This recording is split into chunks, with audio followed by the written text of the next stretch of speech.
Guys, this is the Cove Commuter 2 by Cove Audio. It's about the size of a 24-ounce can of soda. You throw it in your backpack, take it with you, stick it in your cup holder. We use it on a lot of different applications. In fact, right now, we're going to use it while we're working on this truck. Guys, these things make the perfect Christmas gift. Take them apart, and you leave them like that. They got a 360-degree surround sound. These are supported by Bluetooth 4.2. Now, we can also get over 30 feet of distance. In fact, George, you and I have seen it like probably double that before. Definitely more. Yeah, and also 8 hours of use on one battery charge. Best thing about the Cove, water resistant. I'm not gonna throw it in the puddle, but if I get stuck in a hurricane, this is the speaker I'm bringing with me. You mean the hurricane that's coming in like right now? Like this one, a little Florida shower. All right, George, I don't know about you, but I would be super pumped if that was a Christmas gift for me. Dude, I would be extremely pumped, especially right now when you can get it for 68% off. Use our code FP68 and you can get 68% off these. You got to get them while they last because we've done this before and they've actually ran out a few times. When you got one guy over here, one guy over there, and you want to listen to something, we can light the whole shop up with some tunes. You can do a house party with just 2 of these speakers. 100%. And save a whole bunch of money too. Exactly. Guys, go to coveaudio.com/FP68 in order to get your 68% discount. All right, guys, the hurricane came and went. Totally good. Totally good. Yeah, it was pretty rowdy though on the last night on the way home. Very rowdy. Yeah. Yeah, dude. I actually got a couple. We had to cross a big bridge going home. The waves were crashing over the bridge. The wind was blasting into the truck. It was a little sketchy. All right, so I don't know if y'all can see it. Oh my!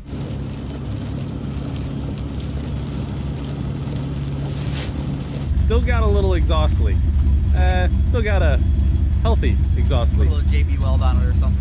Was the gasket munched or what happened? Hopefully the manifold gasket. V-band was leaking a little bit. That's once it warms up though, it quits leaking. So we'll redo it one day down the road. Funny how that works. From now. You want to drive or want me to drive? No, you drive. Go. Getting ready to go tune this thing. Make a couple different tweaks for the converter. Requires some different stuff. I added a little bit of line pressure in anticipation of that. So basically, when you put a converter in the car, it usually eats up a lot of line pressure and softens up the shifts a whole lot. The shift points also typically do change a little bit. And George actually said, hey, as I'm approaching a light, sometimes it wants to stall a little bit. So we can address that. Now what we've done is we've taken a lot of inertia away from this thing because, well, we have a lot less rotating mass here. And in doing that, the engine wants to die down. So we'll be able to resolve that pretty quickly. But we just got to get everything else squared away first. You go rip the tires off this thing a little bit here in a minute. Nice. Hell yeah. Are you leaving on like, what was it, 1 pound was before, and now you're probably gonna be able to leave on like probably 4 or 5? Yeah. That's a big difference in power. Plus, where the lull of the power was before, now you're bypassed that, hence the converter is slipping you into a higher RPM. Dude, it's gonna be so much faster. Yeah, and you like did so much little stuff with the tune to try to make a little tiny bit of power out of it, getting out of the hole, so this should definitely help. Something that just came to mind was the fact that we have that exhaust leak and it's before the O2. So not only does gas go out, it comes back in. So I was thinking that, hey, the stalling could also be because the air fuel mixture is all sorts of whacked because it's getting a contaminated mixture. However, right here, we're seeing that these O2s are still going rich and lean and we're within 1%. Not a problem. Not the case, not the problem. Perfect. There's so much stuff. Dude, the wind was whipping through here. I wish I had taken some videos of it last night, but it's pretty impressive last night. That shift's pretty good and firm right there. Actually firmer than I would have expected.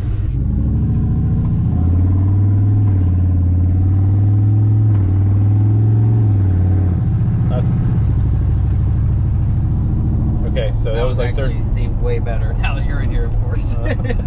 Let's do a little bit more of an aggressive acceleration coming up right here. Look, an SSR. All right, here we go.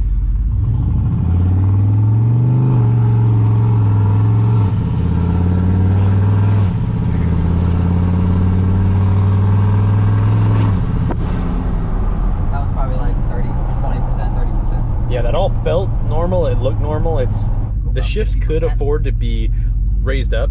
So guys, one thing that we want to do a lot of times is we raise the shift points up a couple, like maybe 10%. So instead of shifting 2,000, shifts like 2,200. It makes a big difference in the way that the car feels. So yeah, let's try a little bit harder one right here.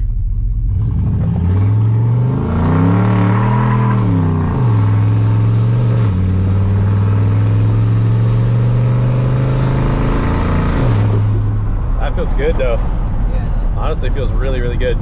Let's make some adjustments. Well, we raised up some of the shift points a little bit. We're addressing some stuff for the stalling, even though we didn't see that at the moment. You know, a lot of times as a tuner, and I think so many people can attest to this, is that, hey, I had this problem, and then it might take you like half an hour, or it might never even show up as you're sitting here. So yeah, that type of thing happens all the time. Addressed one of his codes that he had there. So the change in the converter, a lot of times it requires a lot more pressure to stay locked. This is a Circle D Specialties triple disc, all right? And what it likes is it needs to have a little bit more pressure upon grabbing it. So as the converter's locked up and he's going, you know, 60, 70 miles an hour, sometimes it would lock and unlock. So what we're gonna do is we're applying a lot more holding pressure to that converter. That is something that is really, really common as well, especially on these late model electronic transmissions. just a little more than last time, or? Yeah, that's fine. That's fine.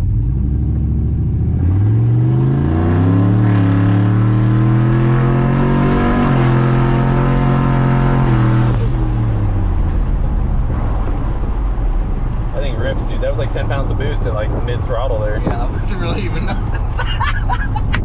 All right. Yeah. Went 10% on 1 through 4, and then 5th and 6th gear, I added 15%. So let's see how that goes.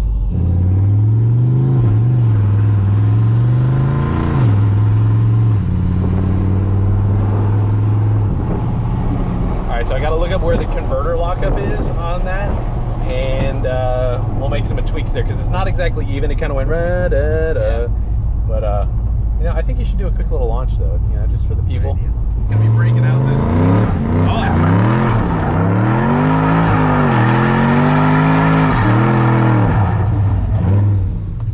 You launch it from here? Yeah, you did that with like just ridiculous ease. You can definitely attest that was the easiest that George has ever been able to do a burnout. So this thing's gonna freaking rip. Tell me what you can foot brake it up to.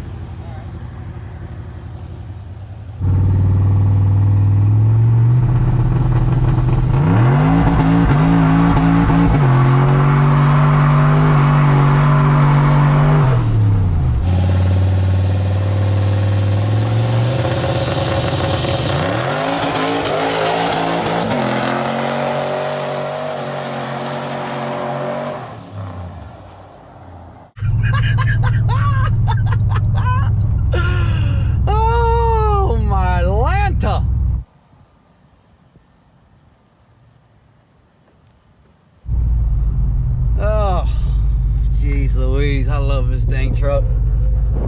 Tune up, yep, looks good. Whew, got my heart rate up. Yeah, feels good. Feel from my head to my toes. My hair's tingling in my nose. See, I can only drive like this when I got my tuner around. That way I can say, hey man, what'd you do?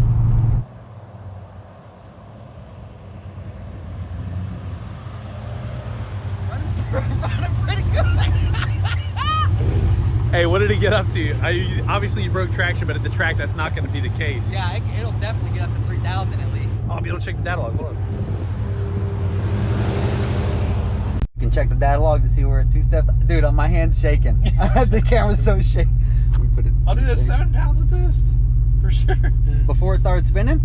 Yeah, 7 pounds of boost, man. That's gonna be awesome. Oh, hell gosh, yeah. That's gonna be night and day difference. That's 2,900 RPM, so like 29, that's 3,000. And again, we are on the suckiest freaking street ever. What's up, guys? Mine's jelly. Want a race? I just climbed up my wall. Oh yeah? Yeah. He's been doing that lately. He's practicing for his trip. I'm gonna have to paint the thing now. He doesn't know that. Let's go see that. I want to see that, Chuck. Come on. Climb the fire hydrant.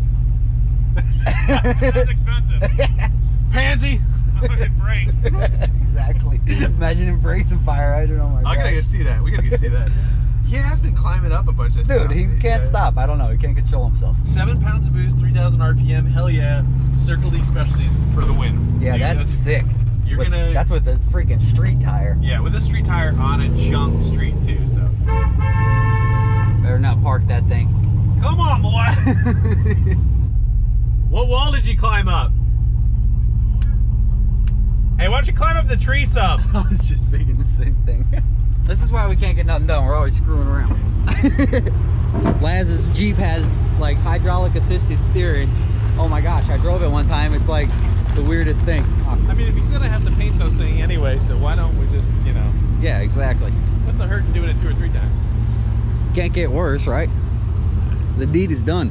Wise man once said, it's better to ask for forgiveness than for permission. I think that's like a married man thing. I was never a big Jeep guy, but then Yeah. I hang out with Laz in his Jeep and he drives the lunch and stuff. It's so much fun. Plus he's got a sick Jeep, so it's not like a little stock unit.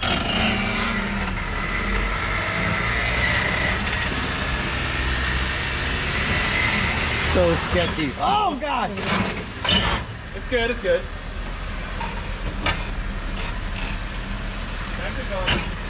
You want me to put a brick in?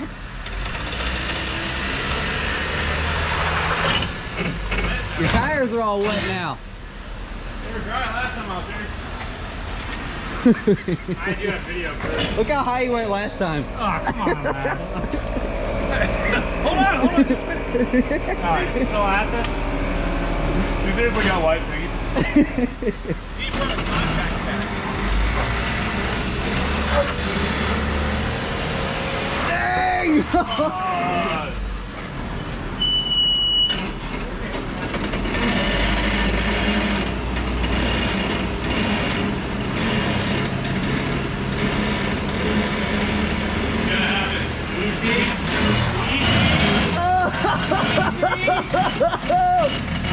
Dude, that's freaking sick! Holy crap, dude. That can't be good for the old Jeep. Ben got the card out here. Oh! Feel the air! I feel that. That's actually surprising how much air that's generating.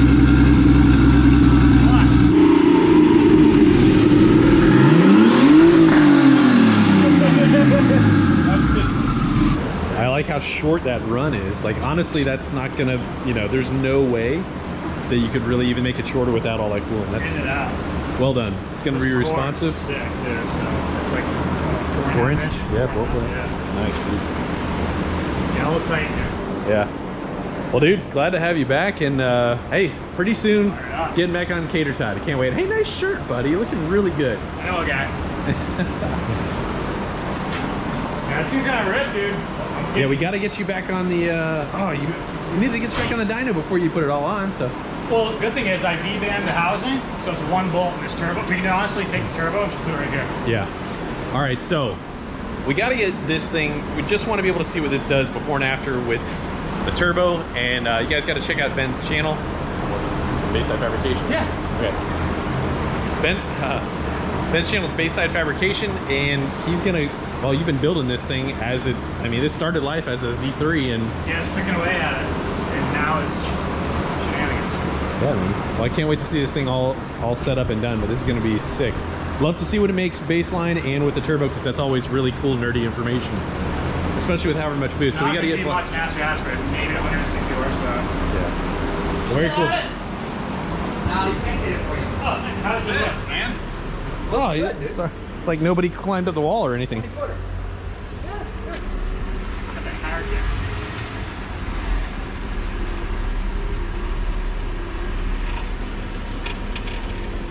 Binding. This is a nice neighborhood. Was a nice neighborhood. I'm not doing burnouts or anything around here.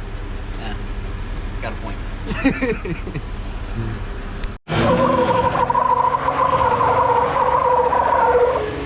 Dang, with the minivan motor too. I never thought You're it. asking for it, pal.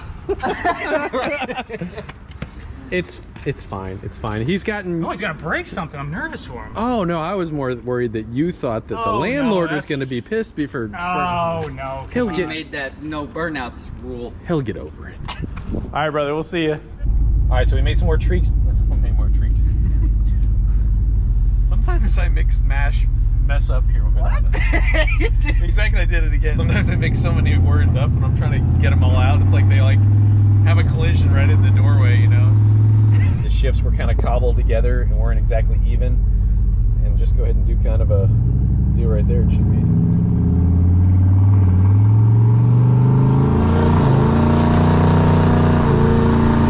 Oh, dude! That's 35 hours stall all day. Yeah, it feels good. Golly. That feels good. That was like barely anything. If you gave it maybe 5 or 7% more throttle, it probably would have been a boost. But that is exactly what you get with a converter right there. We're at a higher RPM and we're just like right there from boost. It's definitely going to 60 foot a ton better for sure. A little 5.3, you know, what she lacks in torque, she makes up in torque converter. Make it right or what? Yeah.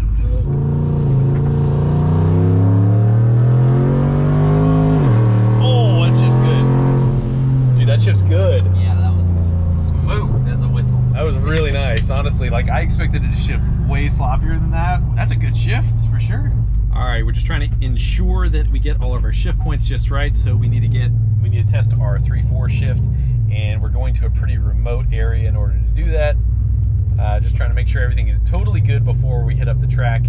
Don't know when that's going to be, but we're trying to save as much time. The track is actually kind of messed up right now. It's got a bunch of debris and stuff, and Millsy's not there. So we're going to go do a little rip here.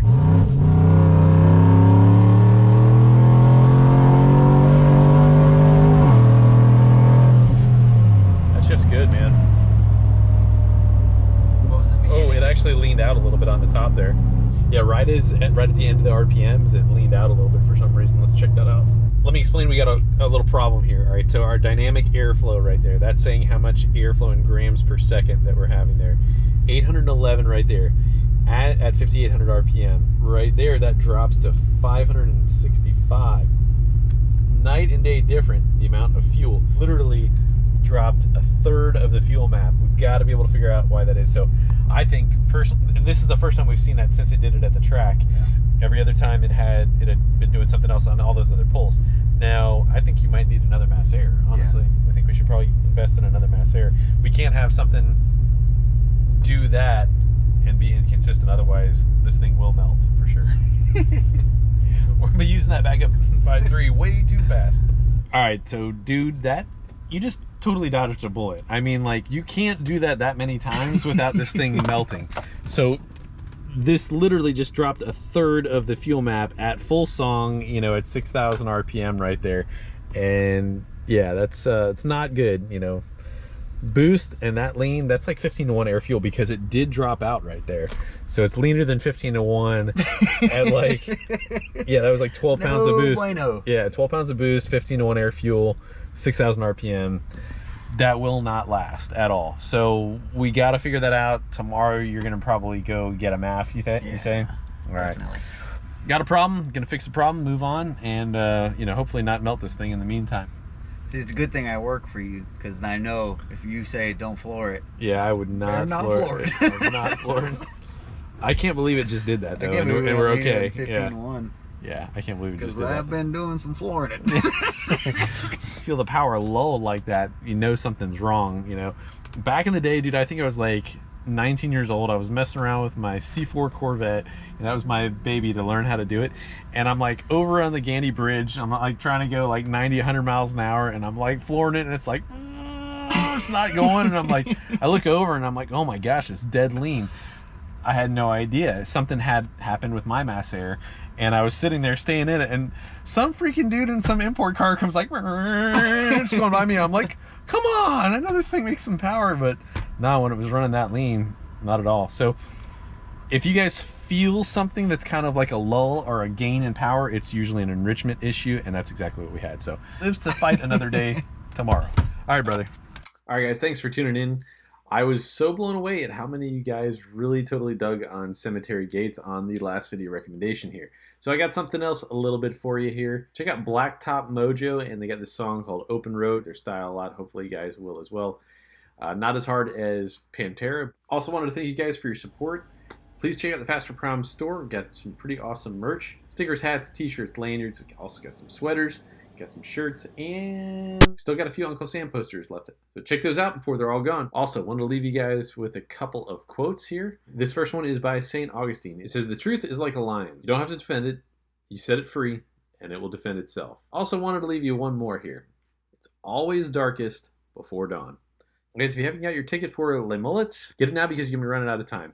Definitely pumped. Tomorrow, hopefully, we're going to be able to get a little practice session in, me and Cooper. Can't wait to be able to learn a little bit, maybe tweak the car just a little bit. There's so many cheaters last time. All right, guys. God bless you. We'll see you next episode.